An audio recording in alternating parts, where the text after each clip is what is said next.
Today, we're diving into the sheer dominance of the US dollar. And I don't just mean looking at the green pieces of paper in your wallet. We're going to decode this massive, almost sprawling, neon-lit financial operating system that quite literally governs nearly all global trade.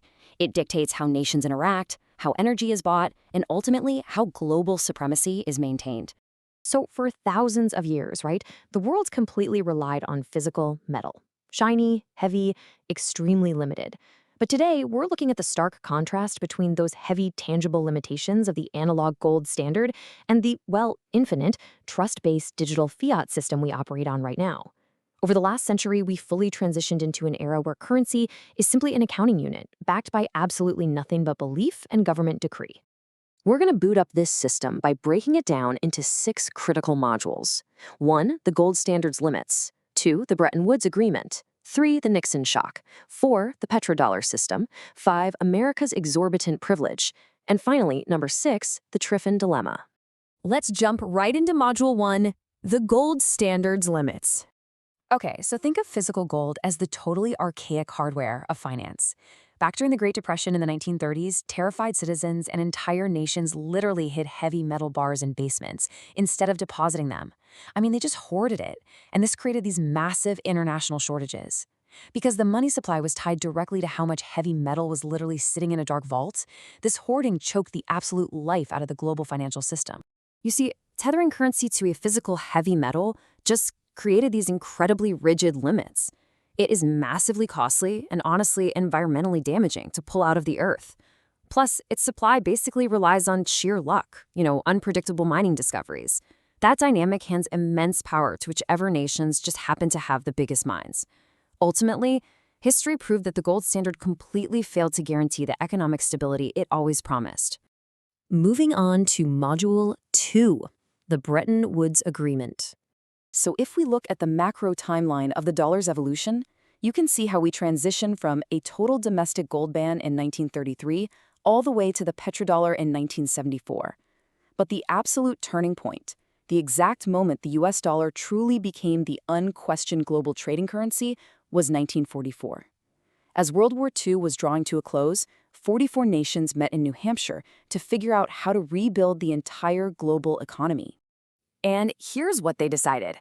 Under that 1944 Bretton Woods Agreement, all the world's major currencies were pegged directly to the dollar. And the dollar, well, it was pegged to gold at exactly $35 an ounce. Why the US? Because at the time, the United States literally held over half of the entire world's official gold reserves. They were basically the only nation capable of backing this whole thing up. Literally overnight, the dollar replaced the British pound and became the absolute, undisputed reserve currency of the world. Which brings us to number 3, the Nixon Shock. Fast forward a bit to the late 1960s. The US was essentially printing massive amounts of money to fund huge domestic programs and the Vietnam War. So suddenly, there were far more dollars in circulation than actual gold sitting in the vaults. By August 1971, nations like France and Britain started calling America's bluff, actively draining US gold reserves. The US was facing what was basically a global bank run. This prompted Paul Volcker's stark realization that the fixed exchange system simply couldn't sustain itself anymore. So, in a secret, hastily arranged meeting at Camp David, President Nixon did something drastic. He unilaterally severed the dollar's link to gold. He closed the gold window, which effectively rendered the entire Bretton Woods system totally dead and forced a hard reboot. Just like that, the dollar became 100% fiat currency. It was now backed by absolutely nothing but the full faith and credit of the United States government. All right, Section 4, the Petrodollar System. This is where things get really fascinating. The 1974 agreement essentially replaced actual gold with black gold, creating this genius recycling loop. The U.S. approached Saudi Arabia and struck a massive deal. America would provide absolute military security. In exchange, Saudi Arabia and eventually the rest of OPEC would price all of their oil exclusively in U.S. dollars. Then, they'd take those massive dollar profits and just reinvest them right back into U.S. debt. To put that into perspective, today, roughly 80% of all global oil transactions take place in U.S. dollars. Think about that scale. Because literally every nation on Earth needs oil to run their economies, every single nation desperately needs to hold U.S. dollars. This engineered, artificial demand is the absolute bedrock of America's ongoing global economic supremacy.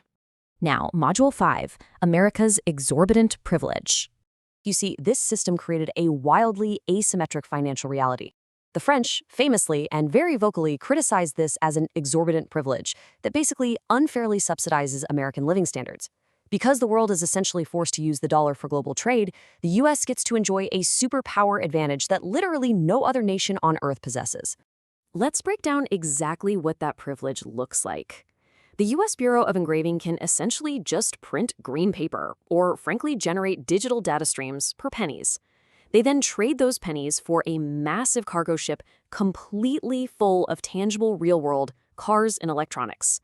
Meanwhile, foreign nations have to actually manufacture that entire cargo ship of hard goods just to obtain those exact same pieces of paper. It is an almost absurd, yet totally unparalleled tool for global leverage. Which brings us to our final module, Section 6, the Triffin Dilemma. So, economist Robert Triffin actually identified a fatal flaw in this whole setup way back in the 1960s. He realized that if the world absolutely needs your currency to trade, you have to constantly supply it to them, right? But, and here's the catch, doing so requires economic behaviors that will eventually destroy that currency's value. Here is the paradox in action.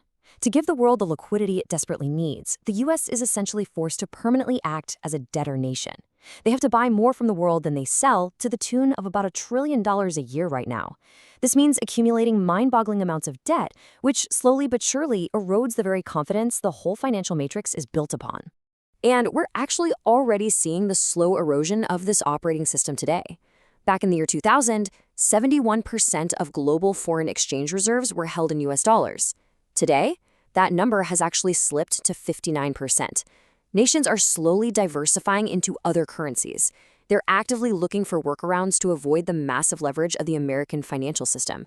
So, I want to leave you with a rather profound question about the future of our financial matrix. What happens if the petrodollar system crashes and the US dollar loses its global reserve status?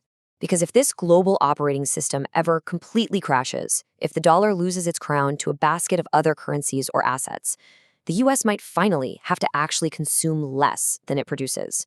And that kind of structural adjustment, it will permanently change the economic reality of everyone watching.